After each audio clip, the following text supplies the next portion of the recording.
नमस्कार दर्शक मित्रों, आप देख रहे हो जय टीवी भारत। राजकोट में एनएसई ने आयोजित किया निवेशक जागरूकता कार्यक्रम। वित्तीय साक्षरता और सुरक्षित निवेश के लिए किया प्रसार। National stock exchange of India NSE ने शुक्रवार को गुजरात के राजकोट में निवेशक जागरूकता कार्यक्रम आईएपी का आयोजन किया।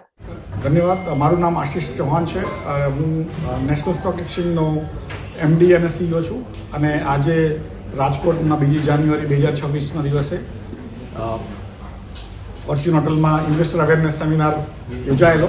અમારું ઇન્વેસ્ટર અવેરનેસ સેમિનાર લગભગ વર્ષમાં ભારત આખામાં લગભગ 15,000થી વધારે થતા હોય છે। એક દિવસમાં 50થી વધારે ઇન્વેસ્ટર અવેરનેસ સેમિનાર અમે કરતા હોઈએ છીએ। એનું મૂળ કારણ એ છે કે ઇન્વેસ્ટરોને કેવી રીતે નવા જે ફ્રોડ થતા હોય છે, કેવી રીતે લોકોને શિખામણ આપે કે જેથી એ લોકો લોભમાં આવીને ટિપ્સ પર ભરોસો ના કરે, ડેરિવેટિવ્સમાં ના ટ્રેડિંગ કરે, એટલા માટે અમે આ કાર્યક્રમો કરતા હોઈએ છીએ।